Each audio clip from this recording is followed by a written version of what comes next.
Do you have a kiss-ass boss, a political boss, or a boss that should have stayed an engineer?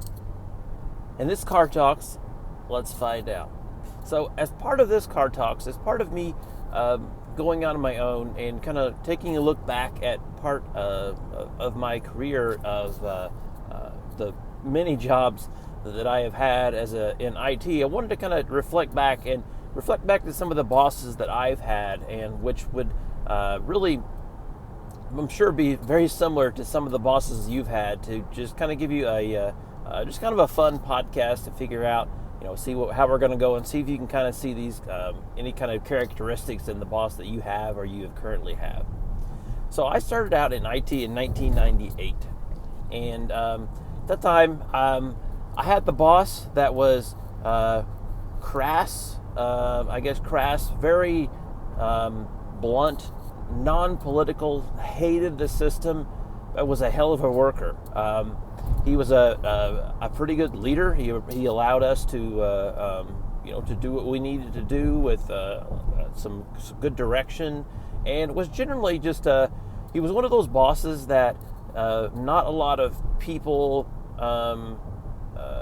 outside of just our little sphere liked, to be honest, because he didn't put up with any shit. He didn't put up with anybody's frivolous things of politics and all this stuff. He hated all that stuff, and that's what I really liked about him.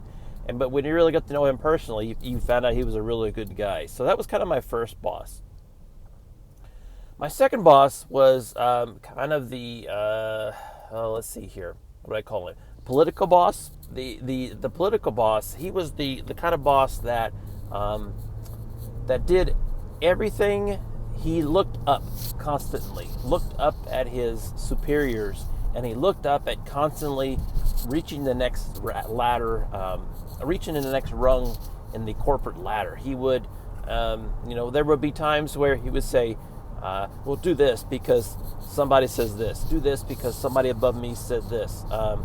And we would kind of balk at some of the things he was saying, because he would kind of just let stuff trickle down, because he just did everything that the boss told him to do. Would never question it. Would never do anything. He played the political game like a champ. He played the political game like a chess game. He's always looking for that next strategic move. And it drove us technicians at the time, drove us crazy, because we would say, this isn't the right thing to do. You need to, we need to configure the server this way. We need to put antivirus on these servers. No. My boss says the antivirus causes problems, and we can't put it on there. Just obviously stuff like that management doesn't have any idea about, but wants to go ahead and do it anyway. He's the kind of the political boss, that I guess you could call him the trickle-down boss. Another boss that I've had in my career is the brilliant engineer that should have never, ever had a management position in his life. What I mean by that is, we only know the difference. There's a key difference between a great technical person, a great engineer, and a great leader or a manager. An engineer has a very left-brain, logical, not usually an introvert, not really a whole lot of social skills, but brilliant engineer, brilliant problem solver. You give him a problem of anything, he would be able to come up with a solution in no time. Very forward thinking, was able to solve problems before they even came up. But if you are not on his level at this time, this was like the third or fourth job I had out of college, I think. So I had maybe, 6 years in, something like that. I wasn't a senior guy by any means, but he was the engineer that just would not tolerate anybody else that wasn't as intelligent as he was, and wouldn't solve problems the same way he would. Very, very black and white. You would get something done, and in all intents and purposes, it was fine. It fixed the problem, and it made things happen. But he didn't think it was that way, so he would go on a tirade on you. There would be times with this guy where he would just rail on me so much about just the stupidest little details. There was a time when let me get a story for this. In the data center, he had noticed that one of the hard drives in a RAID array was failing in one of the servers, and he had approached me about it and said, "Did you see this? Did you see this hard drive that was failing in one of those servers?" Like, yeah, I was in the data center and I saw it. And his reaction was, "What'd you do about it?" Exactly like that. Exactly like that. Well, are you stupid? What'd you do about it? And he went on he railed into me forever about this.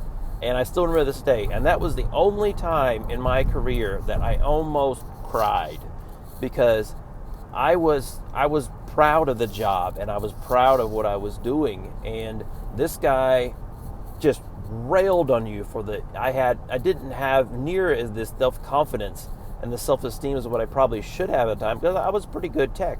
And this guy was just put you down constantly because you're not up to his skill level. I mean, I even hate to say that he was a brilliant engineer, because he was, unfortunately, but he let you know about it, and he just railed on you for everything. That's the engineer guy that should never have been a leader. The only reason he was a manager, I don't want to call him a leader, the only reason he was a manager was because he was so senior in his position and he knew so much about what he was doing that the director said, "Oh, this guy, he knows what he's doing. He must be good at managing people." A terrible HR decision. Then there was the other guy, the next manager guy. Let me picture him in my head here. Then there was the next guy that didn't really I don't know guy. This was kind of his motto. This was the manager that didn't really care about anything. You could tell he didn't care about his job. He just wanted to go home. He didn't care what you did. He was just getting by on the absolute minimum amount of work that he could do. If you are if you're someone that, also doesn't care about your job and doesn't want to do work, he's the perfect manager for you, because you wouldn't have to do a damn thing. You could just sit in your cube or sit at home and say, I'm gonna go take a hike for a week and not do any work, but still pay me. He would go, "Okay, sure, whatever." He was that kind of guy. He was the kind of guy that did not lead whatsoever. He was just there for just a position in the org chart is all this guy was there for. He was just there to collect a paycheck and do the absolute minimum possible. The only time you would hear from him is when his boss would be on him, and he would just let it right down to you. Let the shit go downhill, because he would just, normally good leaders will filter what they get from their managers and be able to lead and provide some kind of direction on this is what we need, and it would never say, "Well, my boss is telling me to do this, so we got to do this. Oh yeah, he's on my ass." Just kind of treating you as a peer, and that's good sense. But in some sense, you don't want your boss to think he just constantly passed the buck. "Oh yeah, he's on my ass again. Can you just do this for me?" And he would follow up every single day on that. But if he was not getting anything specifically told to him, you could do whatever you wanted. I mean, pretty much he was just, he wasn't even a filter at that point. He was just a big hole in the organization to where the director would bark down orders, and it would just come straight to us without any kind of leadership whatsoever. The next kind of boss I would like to call this kind of boss the leader. And I've only had maybe probably two of these kind of bosses in my entire career. These are the kind of bosses that are technical enough to get down in the code with you and to understand the technical problems to a degree to where you can make good decisions and ask good questions of you and really get some insight from you. But they will also have the leadership skills to say, to build the direction of where the team needs to go, the strategic goals. They weren't just the fighting the fires kind of leader. They would produce every week. They would have these meetings. Normally, I think, oh, I hate meetings, but when you have a meeting with a leader, it's different because you get inspired and motivated, and you're like, yes, this is cool. I want to be part of this team. I see we have a direction here. We're not just fighting fires. That you have fulfillment in your career and your job. And these kind of leaders are the kind that have the technical expertise. They have the leadership skills. They have the social skills. They are typically respected. The two bosses that I've had, I respected them greatly. I respected them because not only did they provide great leadership, they were stern, I guess. They were able to straddle that line between stern and an asshole. A leader, you can give them a benefit of the doubt sometimes. When you respect somebody like that and they say, we got to get this done like now, you'll drop everything to do it and you won't think twice. If a leader says that, if a boss or a manager, just somebody that just is just letting shit travel downhill, we got to get this done now, you're like,